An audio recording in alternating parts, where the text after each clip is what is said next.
Thank you. Yeah, this is a very important question. Also, you have to solve these legal questions in advance, and I have permission for every picture.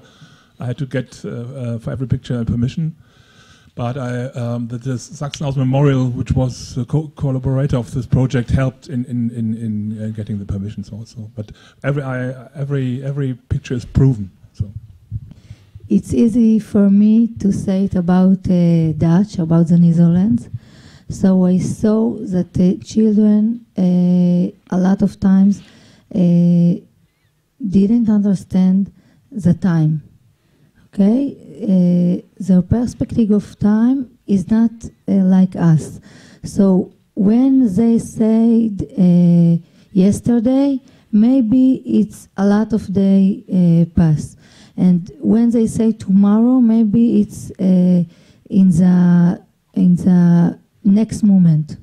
So in this point, I sure that we can't rely on children testimonies about the time, about the timing. In the details, sometimes I saw that there are accuracy in the details, and sometimes not. So I just want to say that this is not the point of the children testimonies. So I can understand the whole picture. I can understand the essence of the things. Sometimes the details is true, and sometimes not. And I found that a lot of children saw details like the colors of the thing that adults don't pay attention to these details. And if they say a very big man or a very little man, things like that, like this. But how much people there are, a lot of times they don't remember correctly. Okay. First of all, that is a very interesting question. Thanks, because the original plan for Yad Layeled was not to have survivor testimony at all. It wasn't in the diagrams. I looked them over 10,000 times. There are only going to be voices from the period. And eventually it became quite essential to add the voice of the survivors. And again, we heard Professor Lilach say it best today. For prosperity, I felt like I had to give my testimony, and we wanted to give survivors that ability to do that. On the other hand, really, 20 years ago, 25 years ago, the testimonies were like talking heads. You'd walk by, and if you just happened to get the beginning, great. If you didn't, you move on. If you have the patience, you wait, and today we have the technology to allow a visitor to press a button and to start a testimony from the beginning, at least give that respect to the survivor's story, or move on. And that is the pedagogy of Yad Layeled. The children have to make, well, our young visitors as well as our adult visitors have to make the choice. What is the path that they want to take in order to learn about the Holocaust? And testimonies are definitely a large part of that, but it's not the only way. And so we make it available, accessible. We broaden it in other areas like workshops and theatrical plays. But yeah, the most we can do is put them in specific installations that will encourage our visitors to sit down and listen. But our presentation said, well, we need to think a little better, right? We need to move on. And that's where we are right now. So we'll talk next year. So just an example.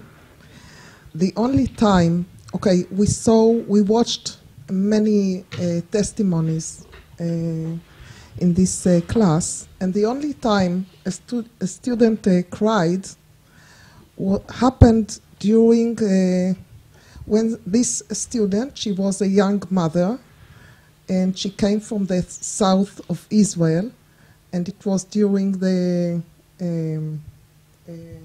rocket attack, balloon attacks, Gaza war, anti-protective edge, whatever.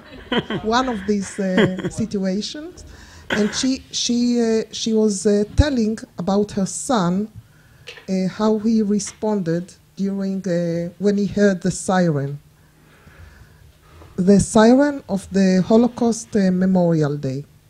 And he was traumatized because of the sirens of the war. And when he heard the siren, he just shut down. He responded traumatically. So this was the only time when a student cried during the class. And in my eyes, it was symptomatic to the fact that this is only one example in which the students reflects upon themselves as victims. They were not only identified with the victims of the Holocaust, they saw themselves. So this is just a small example. Now, my intent in this class was to bring testimonies, not a single testimony, but several testimonies, for example, from different stages in a life of a survivor. Or, for example, a testimony that was made into a feature or a piece of art.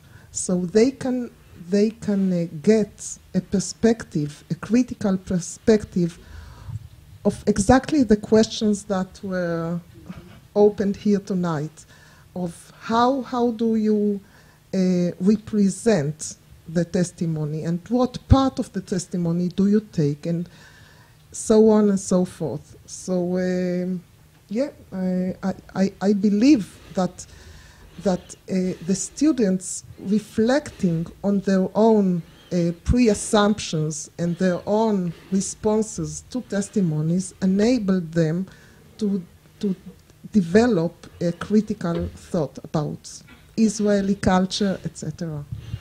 Thank you. Before we go on, I will have my own comment. I'll use my prerogative. I had a different experience. The only criers in the class, and not more than once, were the Arab students, the ones who were mothers, because the Jewish students heard this so much. They didn't, I mean, we're, in a way, they knew Holocaust, but when I teach my course on children in the Holocaust, I usually used to do it once in 2 years. I didn't agree to teach it every year. Now I teach it twice a year because we have a big program. And when we have Arab students in class, Arab women students who are mothers, this is when we have the crying. The Jewish students, even if they are second generations and stuff, they've heard this. The people who cry in class are my Arab students, and I think this is very moving moments we have in class when this happens. We gave examples of the composite stories that are made in other museums, and it's amazing there's so many child testimonies. And to think that a museum in the 21st century would actually make up a fictional character instead of actually using survivor testimony of children. So when we talk about authentic, we're talking about using the actual resource. We went to the Warsaw exhibition and we saw actors. Because some of the testimonies, the texts are all authentic, but the people are not alive. They can't tell their story. They did not survive the Holocaust, but they wrote, and they talked, and they had experiences. So would that be authentic testimony?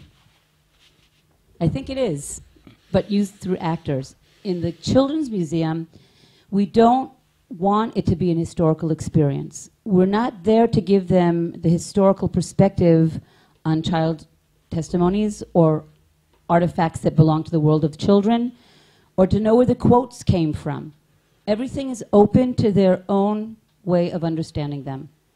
But they are all based on authentic, which means real texts, real people that had real experiences. They're not made up.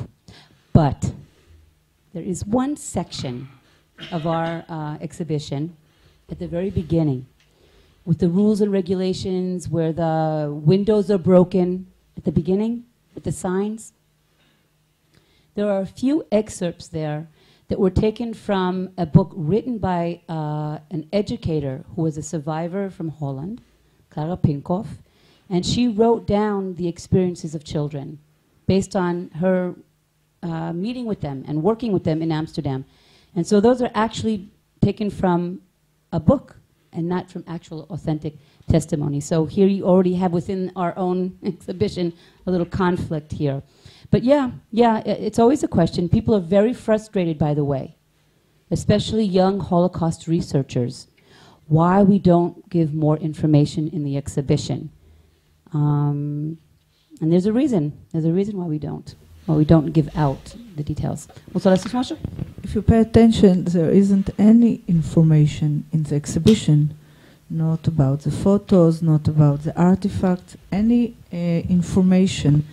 And we gave lecture in Athens last September, and it was about this, why there is no information. And the other thing that I would like to add is that all the witnesses are adults, and it's part of our pedagogic approach that we want to tell a positive story of surviving, and it means that those adults were children and they survived and they built their new life, and now they're telling us the story as adults. And as we found out in our feedback, it's worked, and the testimonies is one of the most impressive things during the visit. So I think it's a good decision, although I didn't make it. It was 24 years ago. We would like to thank these amazing panelists